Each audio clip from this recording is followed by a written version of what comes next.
Olá, nós vamos agora então repassar brevemente o nosso vocabulário para a primeira unidade. Eu creio que esse é o caminho a ser seguido no estudo do latim. Você primeiramente estuda a estrutura gramatical da língua, posteriormente você adquire um bom vocabulário e então você faz os exercícios. Particularmente, eu creio que você deve conjugar o seu estudo do vocabulário com algum outro método, como por exemplo, um método natural que você encontrará naquela série Família Latina e o volume 2, que eu não lembro agora exatamente qual o título, mas eu creio que aquele método ele é mais eficaz para a obtenção de um bom vocabulário ativo da língua latina. Porém, eu também particularmente creio que ele deve ser conjugado com um bom conhecimento da gramática latina, especialmente se você pretende trabalhar com tradução de textos, com tradução no sentido mais técnico ou mais aprofundado da palavra. Você deve ter um bom conhecimento da gramática que também lhe ajudará com a gramática do português. E é por isso que nós estamos ensinando com um enfoque maior na gramática este curso. E nada impede, obviamente, que você utilize também o método natural. Ele irá lhe ajudar especialmente na obtenção de um bom vocabulário. Então, nós temos neste livro que nós estamos estudando, do Collins, nós temos uma base, um banco de palavras que que são, na verdade, palavras extremamente importantes no estudo do latim eclesiástico. Se você conseguir memorizar e reter todas essas palavras do vocabulário, você, ao final deste curso, você terá um excelente vocabulário para começar os seus estudos do latim eclesiástico. Então, faça os exercícios após estudar o vocabulário, para que você retenha melhor o vocabulário e assim você irá prosseguir no estudo do latim. Então vamos lá, vamos fazer alguns comentários quando for pertinente a respeito de alguma dessas palavras aqui. Lembrando que nós temos primeiramente aqui a forma do nominativo singular e logo após nós temos a terminação do genitivo singular, uma vez que o genitivo singular é o caso que nós usamos para identificar se uma palavra pertence a qual declinação a palavra pertence, uma vez que a forma ou a terminação do genitivo singular é diferente para cada uma das declinações. Então, nós temos a palavra aqua, aquae, significa água. Cena, cene, significa jantar ou ceia. Culpa, culpe. Tente pronunciar o L, como antigamente se pronunciava no português a palavra sal. Hoje nós perdemos a pronúncia do L após uma vogal. Normalmente nós pronunciamos como sal, como U. Mas no latim, tente imitar como se pronuncia no espanhol o L, culpa. Significa culpa. Ecclesia, ecclesia. Essa palavra é uma palavra que veio do grego, ela foi como que transliterada do grego para o latim.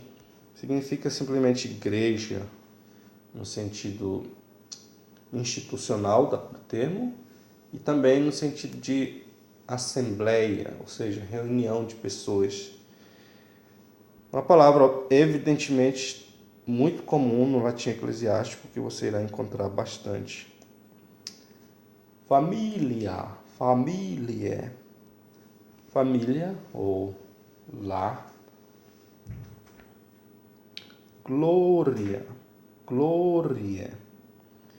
Essa palavra significa glória, esplendor. Gratia, grazie. Também uma palavra muito comum, graça, favor. extremamente carregada teologicamente. Grandes debates e controvérsias cercam essa palavra durante milênios de estudo teológico. No plural, quando usada no plural, gratiae, ou outros casos no plural, tem o sentido de graças, ou seja, de agradecimento.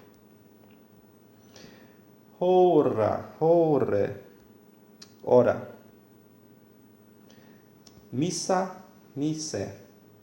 É simplesmente missa. Nature. Natureza. Pape. Essa palavra é uma das poucas palavras, nós vimos que não há muitas palavras masculinas na primeira declinação, e esta é uma delas. Terra, solo, chão, propriedade rural, tudo isso pode significar terra pode significar. Vita, vitae, vida. Temos agora a nossa primeira preposição, a preposição a, que também pode ser encontrada na forma de ab ou abs. A, nessa primeira forma, é usada normalmente antes de consoantes. Ab é usada antes de vogais ou do H. E abs é usada antes da consoante T. Ou muitas vezes ela simplesmente não é usada e em lugar dela se usa o A. Então, atente para essas três formas diferentes. Não se tratam de três palavras com significados diferentes, mas sim da mesma preposição com três formas diferentes. Nós veremos que outras preposições, isso acontece também com outras preposições. Significa de ou para longe de. É uma preposição que indica procedência, normalmente procedência, e ela é seguida de ablativo. Então, você precisa ficar atento a isso, uma vez que aqui nós já vemos que preposições com ablativo, elas servem para limitar o sentido do ablativo, como nós vimos quando falamos a respeito das preposições. Outra preposição é a preposição ad. Essa preposição é usada com palavras no acusativo. Nós já tratamos a respeito dela também durante a nossa unidade. Ela significa para, ou por, ou em. Normalmente significa para, ou em direção a. Mas ela pode também ter esse sentido de por ou em, especialmente quando usada com o sentido de localização temporal, não espacial. Então fique atento para isso, mas entenda essa preposição normalmente no sentido de direção, para em direção a algo. Coram. Essa preposição lá você encontra na expressão corandel, que significa o quê? Na presença de Deus. Então, ela significa na presença de, é usada com o ablativo. Preposição cum. Nós vimos que é uma das preposições que nós chamamos de ablativo, usadas com o ablativo de companhia ou de acompanhamento. Ela significa com. Então, com mais ablativo. Normalmente ela está associada com a preposição sine, sem. De é outra preposição que indica procedência também. Ela é usada assim como a, com o ablativo. Ela indica de, significa de, no sentido de procedência, mas ela também pode significar sobre ou a respeito de. No português, nós temos os dois usos da preposição de para indicar também procedência, e nós falamos também de indicando descrição, né? Então, quando alguém diz, eles estavam falando de mim, ou seja, eles estavam falando a meu respeito, a respeito de mim. E essa preposição ela é extremamente comum em títulos de obras teológicas, filosóficas. Por exemplo, Cícero escreveu uma obra intitulada De Natura Deorum, que significa sobre a natureza dos deuses. Uma obra muito importante na história da filosofia e da teologia também. Preposição e, que também é escrita ex, como nós vimos no caso de abs. Preposição e é usada antes de consoantes. Ex pode ser usada antes de consoantes ou de vogais, e ela é seguida do ablativo. Ela indica também procedência, mas normalmente ex ou e dá a ideia de sair de algo, certo? Sair para fora, né? Se eu não estou sendo redundante, mas é essa a ideia de sair de para fora de. Então, é uma preposição extremamente comum, tanto no latim clássico quanto no eclesiástico, e você vai encontrar com muita frequência. Eu lembrei agora aqui na expressão ex nihilo, do nada, que indica o quê? Quando Deus criou todas as coisas, os teólogos dizem que ele criou todas as coisas ex nihilo, ou do nada. Por que se usa ex e não e? Porque a próxima palavra começa com consoante, não com vogal. Et é uma conjunção, normalmente significa e, uma conjunção aditiva, né? Como nós chamamos no português. E pode significar também mesmo ou também. Você verá, quando você lê a Vulgata, você encontrará muitas vezes essa preposição, e muitas vezes ela tem esse significado de também, mesmo, mas pode significar e. Et é uma expressão idiomática no latim, que no português pode ser traduzido como tanto como ou tanto quanto, dá no mesmo. É uma expressão fixa que você pode usar uma dessas duas expressões para traduzi-la.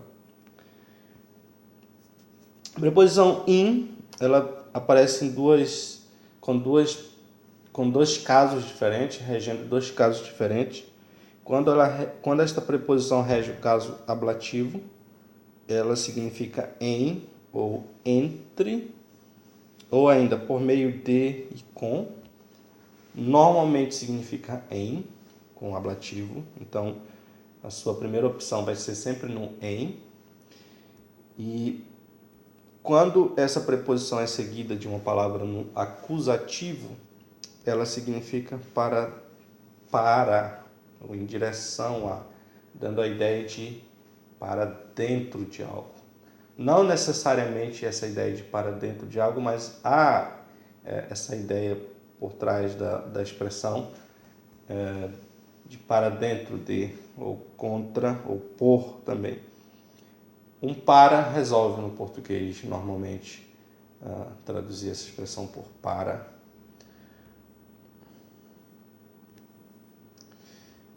Pro é uma preposição seguida de ablativo, que significa quando está indicando uma localização espacial, significa normalmente em frente de. Porém, um outro sentido comum é de por causa de, por ou em benefício de. Quem é de São Paulo sabe que em São Paulo existe uma maternidade muito famosa, eu acho que é a melhor maternidade de São Paulo, Promatre. Promatre. Significa o quê? Em favor da mãe, em benefício da mãe, pela mãe. Então, esse é o sentido normalmente usado para a preposição pro no latim. Muito comum. Que é uma conjunção que tem basicamente o mesmo significado de et, que nós vimos anteriormente. Ou seja, significa e, uma conjunção aditiva. Porém, vocês só precisam entender que que não é uma palavra em latim, mas ela é usada, né? Eu ia dizer essa palavra, mas eu acabei de dizer que não é uma palavra. Enfim, ela é usada com outras palavras para dar a ideia de adição ou de soma. Então, por exemplo, naquela expressão famosa, Senatus Populusque Romanus. Vocês já devem ter visto essa sigla, SPQR, associada com Roma, com a história romana. Então, significa Senatus Populusque Romanus, ou seja, o Senado e o povo romano. Então, Populusque significa e o povo. Então, que aí ligado com uma palavra, ao final da palavra, ele adiciona algo, ele tem o mesmo sentido de e. Nós veremos isso nos nossos exercícios, então não se preocupem agora. A preposição sine, ela é antônima da preposição cum. Sine significa sem, ela é seguida de ablativo também. Existe na lógica a expressão condição sine qua non, que significa o quê? Literalmente uma condição sem a qual não, ou seja, uma condição indispensável. No estudo da lógica, da retórica, você frequentemente encontra essa expressão sine qua non. Super é uma preposição seguida de ablativo ou de acusativo, mesmo caso do qual preposição in. Então, quando o super é seguido de ablativo, significa sobre ou a respeito de. Sobre pode ser no sentido espacial aqui, como você poderia pensar em um objeto, sobre uma mesa, por exemplo, super.